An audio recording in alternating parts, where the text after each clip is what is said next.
I'd like to tell you about the strangest secret in the world. Not long ago, Albert Schweitzer, the great doctor and Nobel Prize winner, was being interviewed in London, and a reporter asked him, "Doctor, what's wrong with men today?" The great doctor was silent a moment, and then he said, "Men simply don't think." And it's about this that I want to talk with you. We live today in a golden age. This is an era that man has looked forward, dreamed of, and worked toward for thousands of years. But since it's here, we pretty well take it for granted. We in America are particularly fortunate to live in the richest land that ever existed on the face of the earth, a land of abundant opportunity for everyone. But do you know what happens? Let's take 100 men who start even at the age of 25. Do you have any idea what will happen to those men by the time they're 65? These 100 men who all start even at the age of 25 believe they're going to be successful. If you asked any one of these men if he wanted to be a success, he'd tell you that he did. And you'd notice that he was eager toward life, that there was a certain sparkle to his eye, an erectness to his carriage, and life seemed like a pretty interesting adventure to him. But by the time they're 65, 1 will be rich, 4 will be financially independent, 5 will still be working, 54 will be broke. Now think a moment. Out of the 100, only 5 make the grade.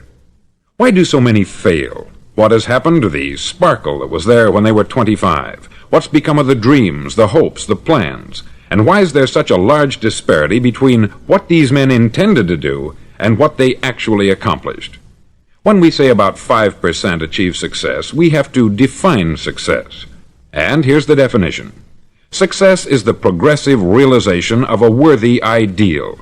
If a man is working toward a predetermined goal and knows where he's going, that man is a success.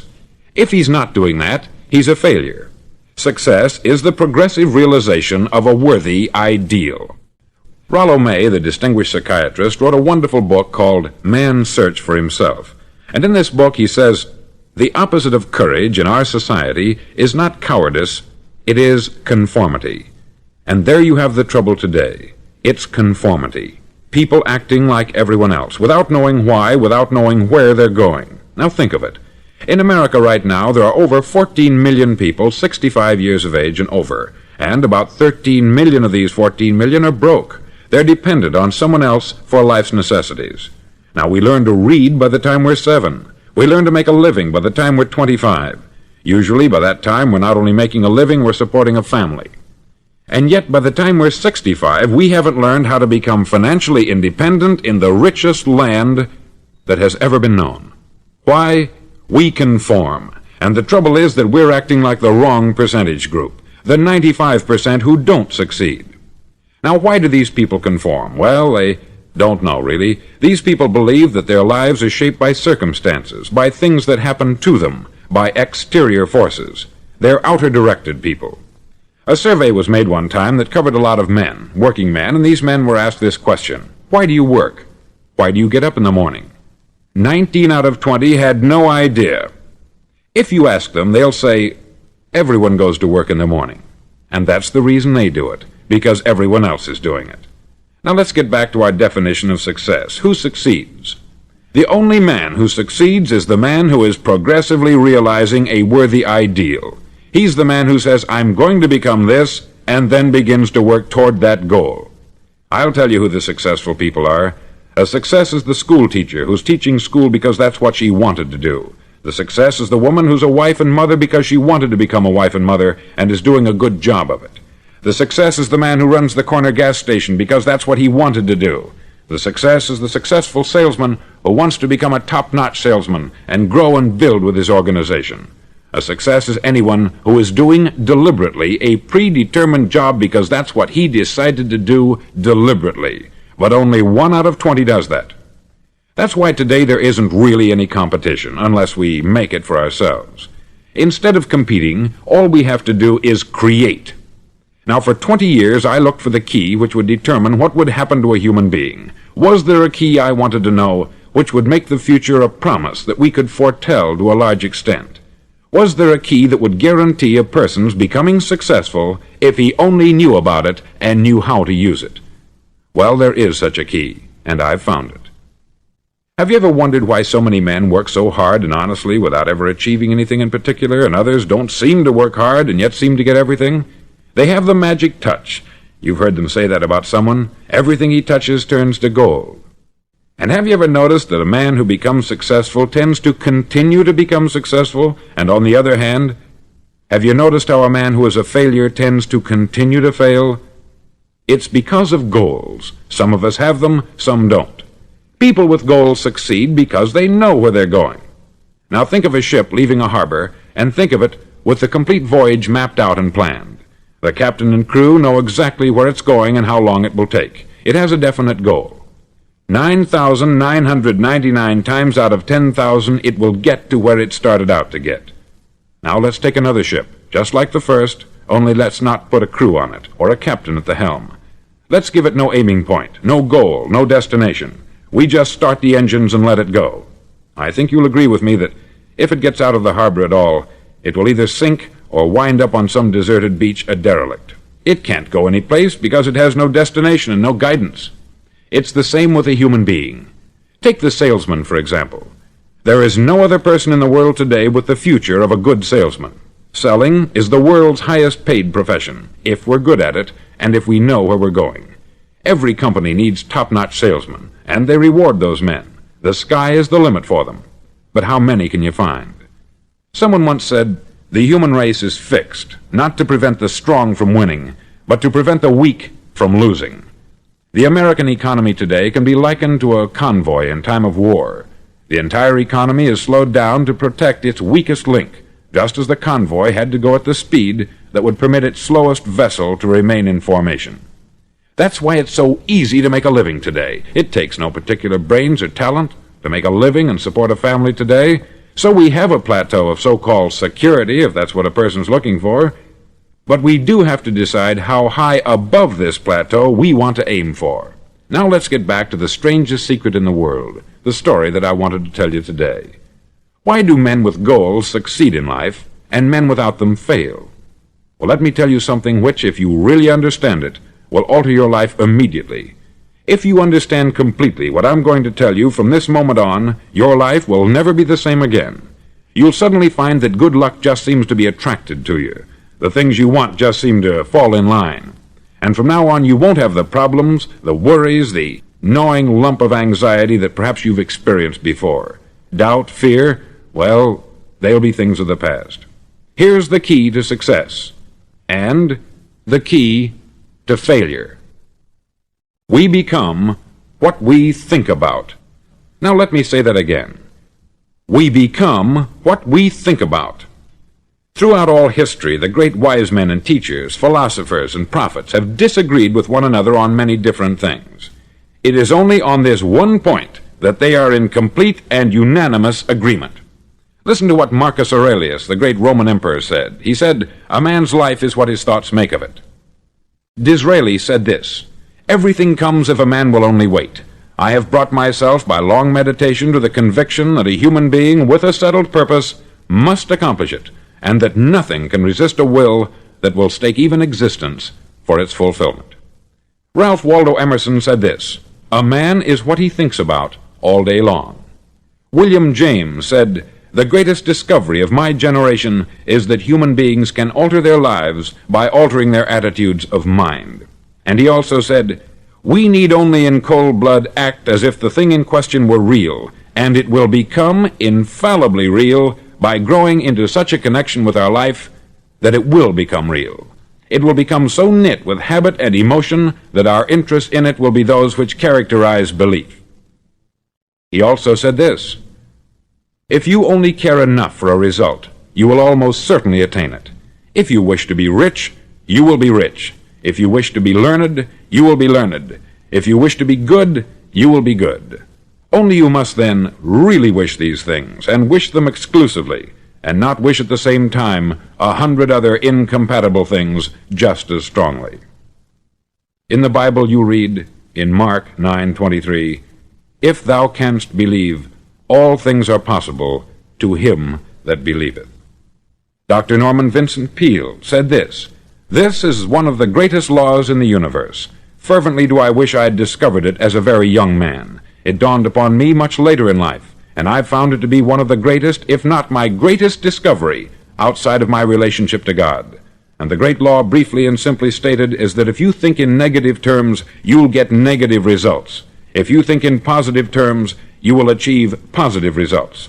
That is the simple fact which is at the basis of an astonishing law of prosperity and success. In 3 words, believe and succeed.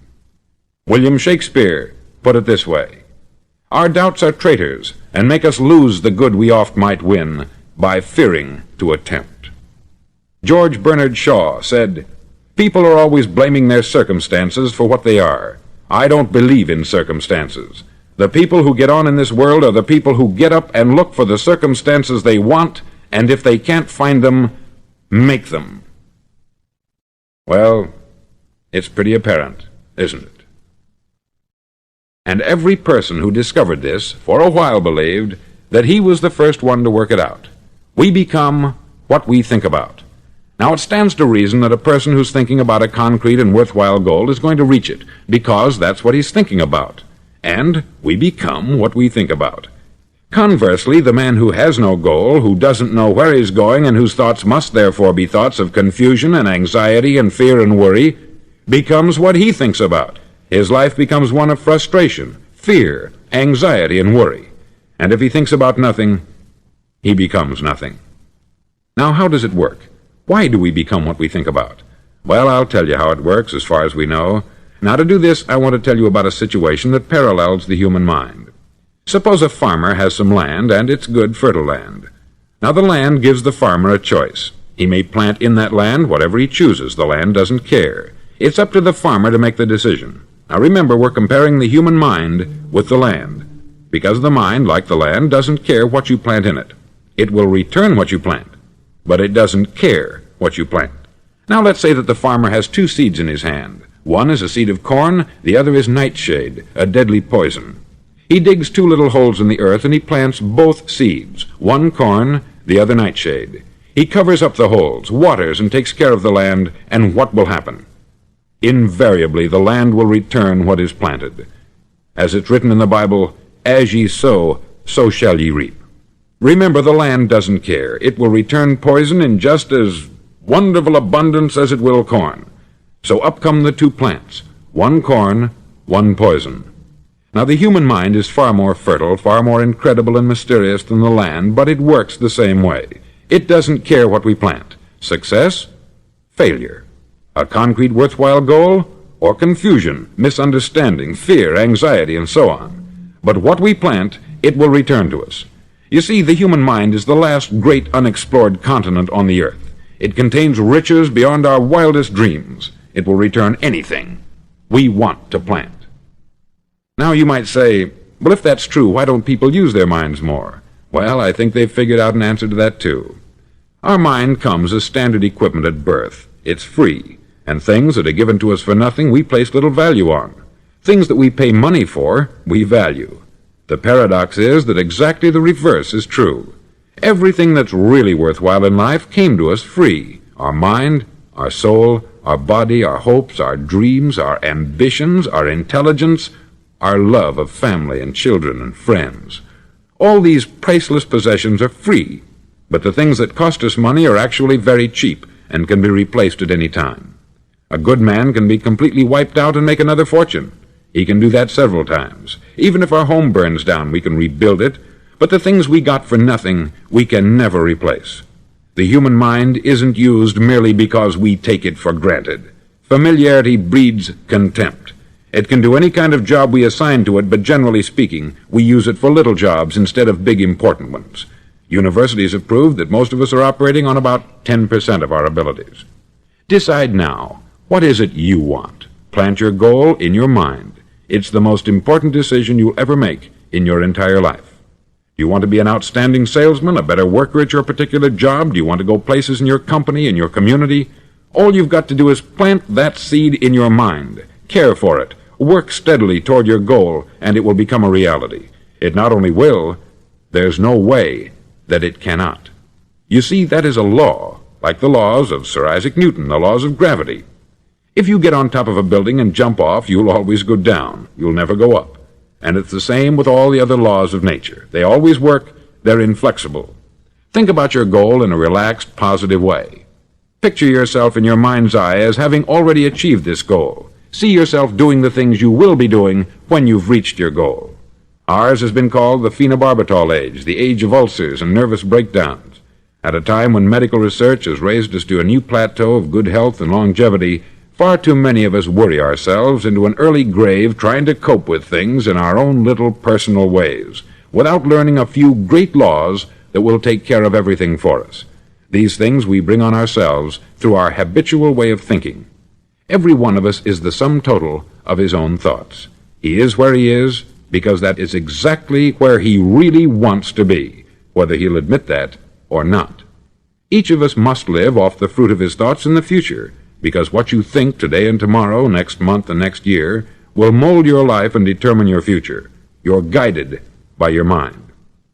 I remember one time I was driving through Arizona and I saw one of those giant earth-moving machines roaring along the road at about 35 miles an hour with what looked like 20 tons of dirt in it, a tremendous, incredible machine, and there was a little man perched way up on top with the wheel in his hands guiding it. And as I drove along, I was struck by the similarity of that machine to the human mind. Just suppose you're sitting at the controls of such a vast source of energy. Are you going to sit back and fold your arms and let it run itself into a ditch? Or are you going to keep both hands firmly on the wheel and control and direct this power to a specific, worthwhile purpose? It's up to you. You're in the driver's seat. You see, the very law that gives us success is a two-edged sword. We must control our thinking. The same rule that can lead a man to a life of success, wealth, happiness, and all the things he's ever dreamed of for himself and his family, that very same law can lead him into the gutter. It's all in how he uses it, for good or for bad. This is the strangest secret in the world. Now, why do I say it's strange, and why do I call it a secret? Actually, it isn't a secret at all. It was first promulgated by some of the earliest wise men, and it appears again and again throughout the Bible. But very few people have learned it, understand it.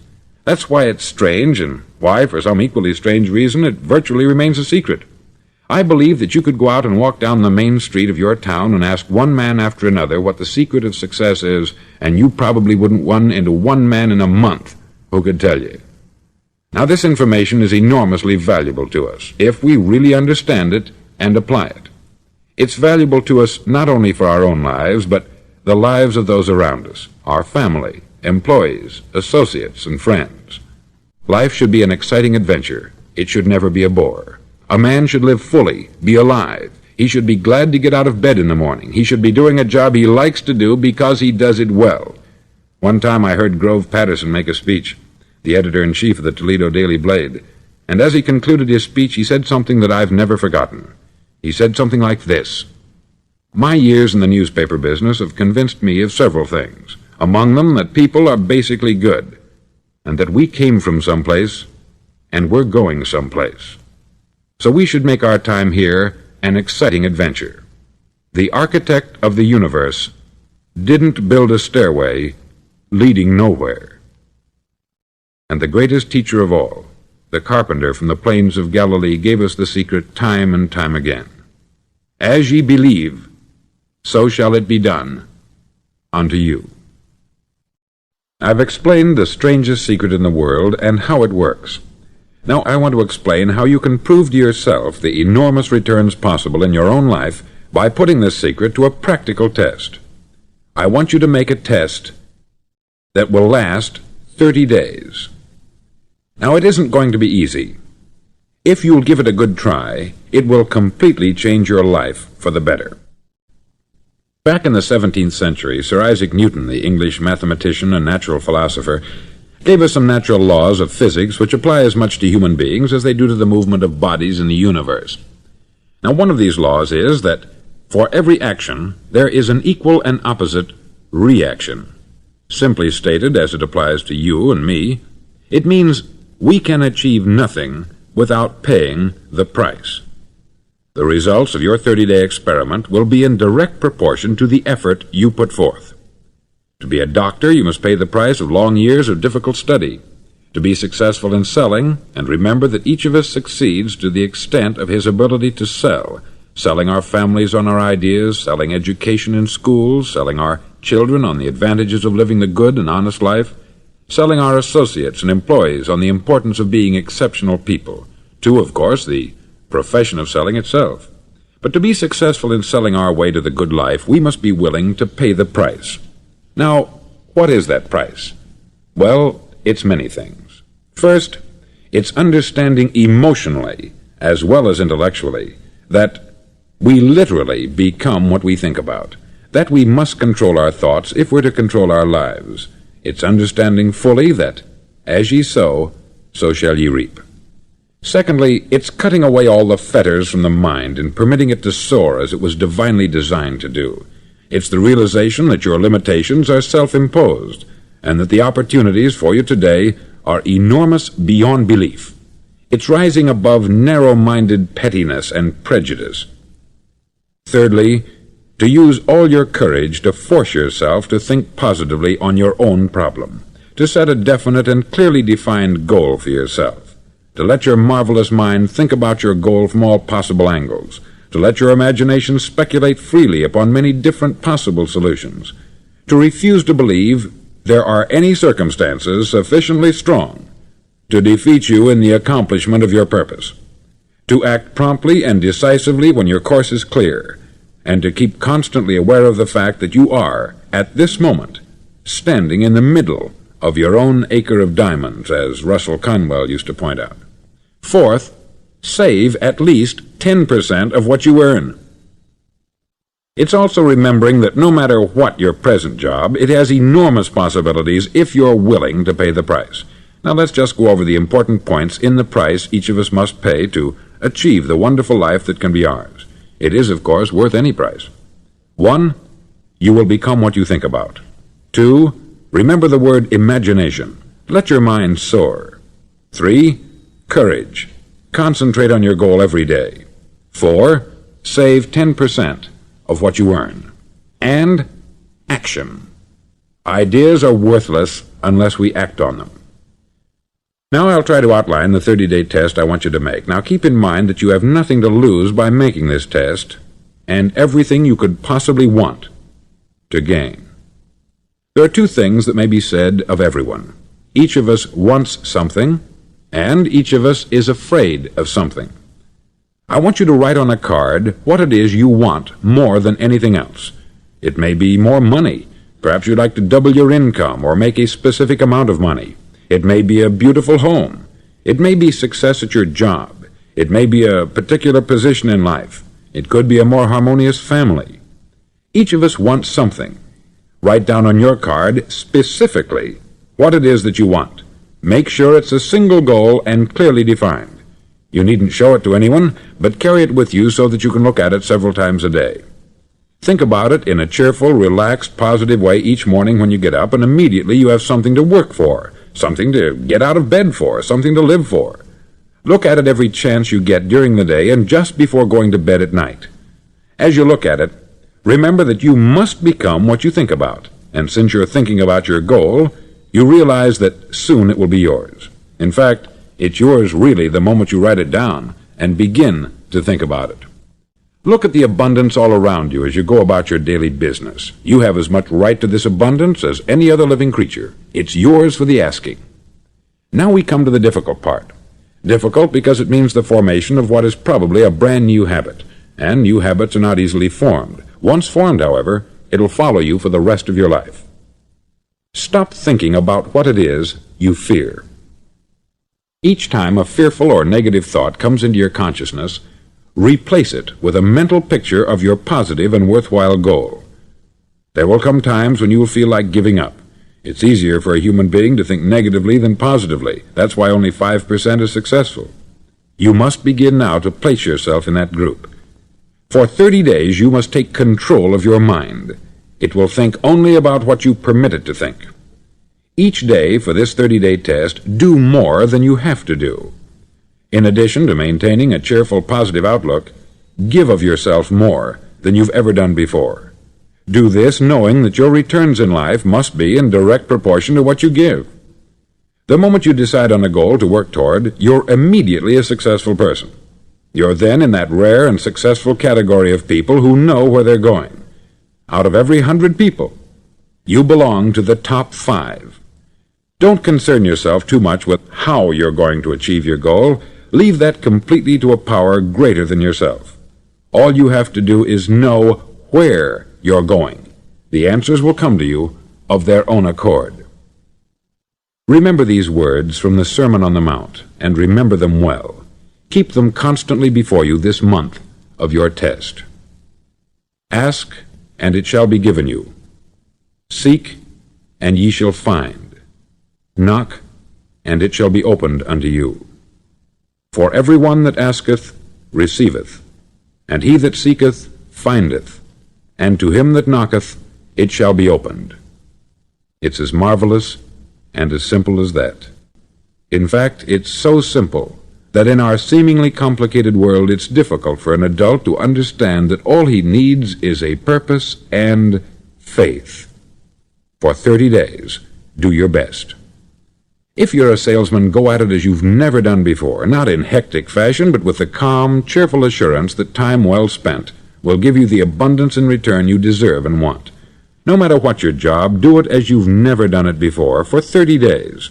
And if you've kept your goal before you every day, you'll wonder and marvel at this new life you've found. Dorothea Brand, outstanding editor and writer, discovered it for herself and tells about it in her fine book, Wake Up and Live. Her entire philosophy is reduced to the words, act as though it were impossible to fail. She made her own test with sincerity and faith, and her entire life was changed to one of overwhelming success. Now you make your test for 30 full days. Don't start your test until you've made up your mind to stick with it. You see, by being persistent, you're demonstrating faith. Persistence is simply another word for faith. If you didn't have faith, you would never persist. If you should fail during your first 30 days, by that I mean suddenly find yourself overwhelmed by negative thoughts, you've got to start over again from that point and go 30 more days. Gradually your new habit will form until you find yourself one of that wonderful minority to whom virtually nothing is impossible.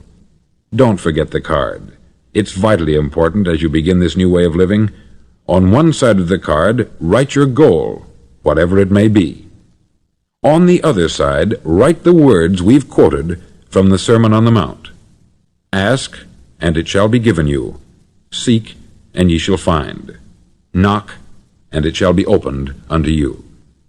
Nothing great was ever accomplished without inspiration. See that during these crucial first 30 days, your own inspiration is kept at a peak. Above all, don't worry. Worry brings fear, and fear is crippling. The only thing that can cause you to worry during your test is trying to do it all yourself. Know that all you have to do is hold your goal before you. Everything else will take care of itself. Remember also to keep calm and cheerful. Don't let petty things annoy you and get you off course. Now, since making this test is difficult, some may say, well, why should I bother? Well, look at the alternative. No one wants to be a failure. No one really wants to be a mediocre individual. No one wants a life constantly filled with worry, fear, and frustration. Therefore, remember that you must reap that which you sow. If you sow negative thoughts, your life will be filled with negative things. If you sow positive thoughts, your life will be cheerful, successful, and positive. Now, gradually, you will have a tendency to forget what you've heard on this record. Play it often. Keep reminding yourself of what you must do to form this new habit. Gather your whole family about and listen to what's been said here at regular intervals. You know, most men will tell you that they want to make money without understanding the law. The only people who make money work in the mint. The rest of us must earn money. This is what causes those who keep looking for something for nothing or a free ride to fail in life. The only way to earn money is by providing people with services or products which are needed and useful. We exchange our product or service for the other man's money. Therefore, the law is that our financial return will be in direct proportion to our service. Success is not the result of making money. Making money is the result of success, and success is in direct proportion to our service. Most people have this law backwards. They believe that you're successful if you earn a lot of money. The truth is that you can only earn money after you're successful. It's like the story of the man who sat in front of the stove and said to it, "Give me heat, and then I'll add the wood." How many men and women do you know, or do you suppose there are today, who take the same attitude toward life? There are millions. We've got to put the fuel in before we can expect heat. Likewise, we've got to be of service first before we can expect money. Don't concern yourself with the money. Be of service. Build, work, dream, create. Do this, and you'll find there's no limit to the prosperity and abundance that will come to you. Prosperity is founded upon a law of mutual exchange. Any person who contributes to prosperity must prosper in turn himself. Sometimes the return will not come from those you serve, but it must come to you from someplace, for that is the law. For every action, there is an equal and opposite reaction. As you go daily through your 30-day test period, remember that your success will always be measured by the quality and quantity of service you render, and money is a yardstick for measuring this service. No man can get rich himself unless he enriches others. There are no exceptions to a law. You can drive down any street in America and from your car estimate the service that's being rendered by the people living on that street. Had you ever thought of this yardstick before? It's interesting. Some, like ministers and priests and other devoted people, measure their returns in the realm of the spiritual, but again, their returns are equal to their service. Once this law is fully understood, any thinking person can tell his own fortune. If he wants more, he must be of more service to those from whom he receives his return. If he wants less, he has only to reduce this service. This is the price you must pay for what you want. If you believe you can enrich yourself by deluding others, you can only end by deluding yourself. It may take some time, but just as surely as you breathe, you'll get back what you put out. Don't ever make the mistake of thinking you can avert this. It's impossible. The prisons and the streets where the lonely walk are filled with people who tried to make new laws just for themselves. We may avoid the laws of man, but there are greater laws that cannot be broken. An outstanding medical doctor recently pointed out 6 steps that will help you realize success. 1. Set yourself a definite goal. 2. Quit running yourself down. 3. Stop thinking of all the reasons why you cannot be successful, and instead think of all the reasons why you can. 4. Trace your attitudes back through your childhood and try to discover where you first got the idea you couldn't be a success, if that's the way you've been thinking. 5. Change the image you have of yourself by writing out a description of the person you would like to be. And 6. Act the part of the successful person you have decided to become. The doctor who wrote those words is a noted West Coast psychiatrist, David Harold Fink, M.D. Do what all experts since the dawn of recorded history have told you you must do. Pay the price by becoming the person you want to become. It's not nearly as difficult as living unsuccessfully. Make your 30-day test. Then repeat it. Then repeat it again. Each time it will become more a part of you until you'll wonder how you could ever have lived any other way. Live this new way, and the floodgates of abundance will open and pour over you more riches than you may have dreamed existed. Money? Yes, lots of it.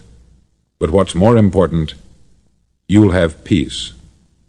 You'll be in that wonderful minority who lead calm, cheerful, successful lives. Start today. You have nothing to lose, but you have a life to win.